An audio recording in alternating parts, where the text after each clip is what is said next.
আমি চেষ্টা করি আমার আশেপাশে কাছে যে মানুষগুলো থাকে তাদের শুভ জন্মদিনের দিনে একটু ছোটখাটো আয়োজন করা। তাই যে এখন আমার বিদেশের মাটিতে সব থেকে আপন, তা ওর জন্মদিন হচ্ছে এই আসছে সোমবার। পরশুদিন। হ্যাঁ মানে পরশুদিন ওর জন্মদিন, কিন্তু পরশুদিন আমরা মিট করতে পারছি না যেহেতু বিদেশের মাটিতে কাজের জন্য। তা আজকে হঠাৎ করে ঠিক হয়েছে, হঠাৎ করে আমি বললাম, ও অনেকদিন ছিল না এখানে, তা এখন এসছে।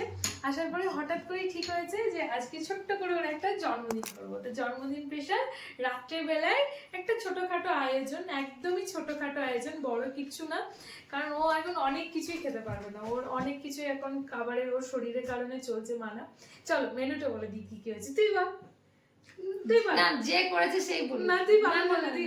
প্রত্যেকটা আইটেমই খুব পছন্দের আমার, আমি যেগুলো খেতে পছন্দ করি ও সেগুলোই বানিয়েছে। তো আমার এত সুন্দর করে আমার জন্মদিনের সময় আগে যখন বাড়িতে থাকতাম, বিয়ের আগে মা এরকম সাজিয়ে খেতে দিত। এখন তো মা নেই আমার কাছে, কিন্তু এখন একজন আছে যে আমাকে এরকম সাজিয়ে খেতে দিচ্ছে। তো আমি মানে কি বলবো, যে এরকম বন্ধু যে আমি পেয়েছি, এটা হচ্ছে আমার ভাগ্য যে আমি এরকম বন্ধু পেয়েছি এখানে এসে। থ্যাংক ইউ বললে আমি ওকে ছোট করতে চাই না, থ্যাংক ইউটা খুব ছোট একটা শব্দ ওর জন্য, সঙ্গীতদার জন্য, ওদের জন্য থ্যাংক ইউটা কোনো শব্দ হতে পারে না।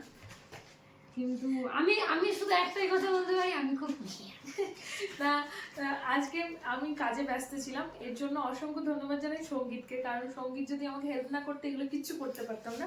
আমি কাজে থেকে ফিরেছি হচ্ছে সন্ধ্যে, তখন বাজে 7:30 এরকম। ফিরে আমি যেটুকু পেরেছি তার আগে এখানে বলে দিই, এখানে আছে, দেখাও এখানে পুরো সঙ্গীত দেখাও, এখানে আছে মাছ ভাজা যেটা সঙ্গীত বানিয়েছে তোর জন্য, ভাতটা আমি করেছি এসে, ভেন্ডি ভাজা, আলু ভাজা, ডালটাও সঙ্গীত বানিয়েছে, ডাল, পোস্তটা পেঁয়াজ পোস্ত, পাতার পোস্তটা আমি বানিয়েছি, মাছের কালিয়ার সঙ্গীত বানিয়েছি, চিকেন কারি আমি বানিয়েছি।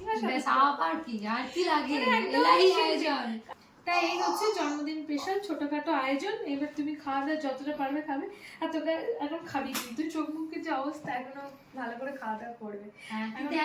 এত কিছু তো খেতে পারবো না, ইন্ডিয়াতে অনেক ধকল গেছে, এবার ধকল কাটিয়ে প্রচুর আয়োজন করেছে। মাছের কালিয়াটা তো খেতেই হবে। মাছের কালি তুই কিছু না খাবি, তুই মাছের কালি খাবি। আমি সবকিছু খাবো, প্রত্যেকটা জিনিস যেগুলো বানিয়েছে, ওই যে বললাম আমার প্রচন্ড প্রিয় প্রিয় জিনিস বানিয়েছে, প্রত্যেকটা জিনিস আমার খেতে খুব ভালো লাগে, আর ওরা সেগুলোই বানিয়েছে। আচ্ছা, তো আমি তো খাবো, আমি তো একটু করে সবকিছুই খাবো, আমরাও খাবো, হ্যাঁ সবাই মিলেই খাবো। কিন্তু থ্যাংক ইউ বলে ছোট করবো না। হ্যাঁ, থ্যাংক ইউ ওয়ার্ডটা তোদের জন্য ঠিক নয়। আমি খুব খুশি হয়েছি, আমাকে এরকম সাজিয়ে কেউ খেতে দিচ্ছে, মানে এটা আই এম ভেরি গ্রেটফুল যে আমাকে কেউ আছে, কোনো বন্ধু আছে যে আমাকে এরকম খেতে দিচ্ছে। চল ছবি তোলো আমাদের, হ্যাঁ এই ছবি তোলো কেউ একটা।